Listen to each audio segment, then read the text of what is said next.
Na véspera de Todos os Santos, as florerías viven o seu agosto particular, pero co aumento das vendas no negocio, chega tamén a avalancha de ventas ilegais de flores que cada ano preocupa ás empresas do sector. En España, a venda de flores considerase ilegal principalmente en dúas situacións.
Maior control e multas para os vendedores ilegais. Entonces, a miña rabia é esta, que esta xente pois, se siga lucrando de xente que paga os impostos. Esta xente non sabe o que é eso.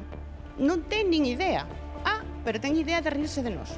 Servirá a presión para rematar coa actividade das floristas ilegais?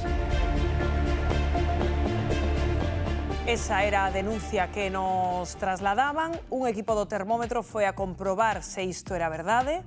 Este é o resultado. Quen vive aquí? Unha señora? Non sei, unha señora que se chama Rosario, sí? É Rosario, non sabe se vende flores? No. E logo nese invernadeiro non hai flores? Eu viña aquí a outra cousa. Entón dime que esa casa de aí de enfrente vende flores? Sí, pero é que como está jubilada, que sei, a mellor igual. E leva moito tempo vendendo flores, ela? Eu creo que viviu todavía diso, Se estaba dentro da lei ou non, iso non sei. Iso non te podo dicir. Hola, Rosario. O que si podemos comprobar é que xusto aquí, a caronciña da súa casa, hai algún invernadoiro con rosas, como podemos ver, e outras flores. Tamén hai algúns maceteiros ali ao fondo. Rosario, ti eres unha das que se acusa de vender de maneira ilegal. Vemos que tes invernadoiros. É así, ti vendes de maneira ilegal? Eu non sube nos invernaderos, agora xa non están. Está por aí, hai verdura plantada e de todo. Ti entón vendiches flores? Sí, pero legalmente. Entón por que te acusan estas persoas de que aquí os días de Santos se xunta xente a mercar flores na túa casa? Que lle fagan un ramo a un familiar, iso non é ilegal. Por que ven isto? Por unha envidiosa que envidia a todos os de Tomiño. Está ilegal porque os primeiros ramos que ela empezou a facer feia o seu, sabes?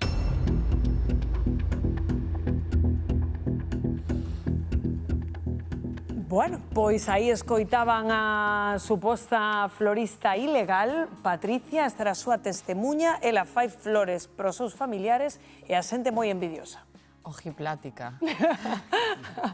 Eu estou ojiplática porque, claro, pillaronte co carrito do xeado. Tes un invernadoiro na casa, unha cousa que ti teñas un xardín, que fagas flores para os teus veciños, para a tua familia, e que tes un invernadoiro ao pé da casa. Estamos falando verdadeiramente dun mercado ilegal que ademais lle fai moitísimo daño aos comerciantes que sí pagan os seus impostos, Rocío, porque o día de Todos os Santos facturan o 20% do que facturan todo o ano.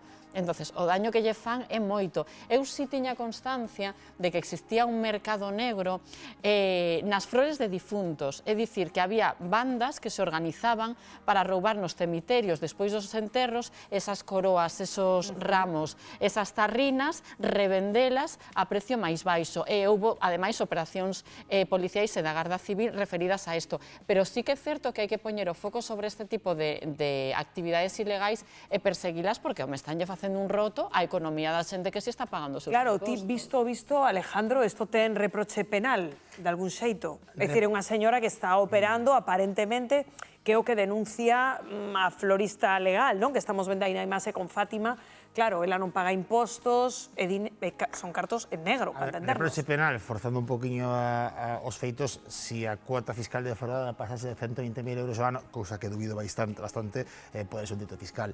Se ten algún traballador non declarado, ese traballador ten un accidente, ten un problema que pode ser, porque cortar as follas e tal, que se corta o dedo, cuidado porque pode ser un delito contra a seguridade dos traballadores por non cumprir un plan de prevención, por exemplo, se me ocurre a mí, non?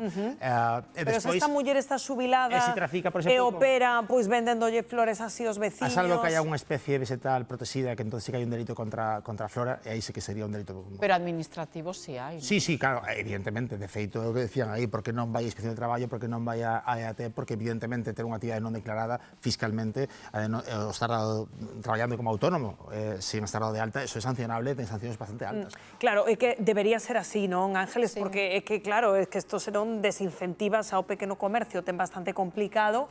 Se esta xente ten carta branca para operar, pois non sei, non? Sí, porque, a ver, efectivamente, de feito, nos últimos meses estamos falando, nos aquí, nos medios de comunicación, de peches continuos, de pequenos negocios, comercio local. A min, o argumento que daba a muller de que, bueno, é que é unha que me ten envexa. Bueno, a muller que lle ten envexa, pois está pagando os seus impostos, está sufrindo todo o que todos sabemos, esa suba de costes da luz, o local que terá alquilado, pagar autónomos. Eu creo que sí, que neste caso pois correspondería a Inspección de Traballo. Tamén entendo que o millor, a muller que vende flores irregularmente, pódese mover nun gris, nun baleiro que poida haber, porque é certo que intúo que agas que a Garda Civil chegue a ese invernadeiro de Tomiño e vexa que hai xente, efectivamente, facendo unha transacción aí económica de compra e venda de flores. Pero os clientes tamén teñen unha responsabilidade. Pero, a ver, vendo a imaxe, Víctor, a cousa parece bastante cantosa, non? É dicir, porque, a ver, unha señora xubilada, ese pedazo de invernadoiro, xente, claro, que Fátima pillou a un señor que iba a mercar aí flores, non? A cousa parece pouco disimulada, priori. É completamente cantoso. Ao final, eu penso que estamos ante un problema que afecta efectivamente a este sector, ¿no? O sector das flores, pero un problema social endémico, que temos aquí, completamente. Totalmente endémico. Vamos a calquera sector que teñamos aquí en Galicia, en España, e ao final, en calquera sector atopamos economía sumersida. É un problema moi grande e o principal inconveniente para todo isto é que non existen os medios, falaba antes Alejandro de inspeccionar isto, pero non existen os medios realmente capaces de poder perseguir este caso ou outro tipo de casos en outros sectores que existen na pesca, no marisco, en calquera sector, incluso ahora nas perruquerías. Temos perruquerías clandestinas en pisos, en baixos, hai un montón de sectores ahora mismo que fan este tipo de...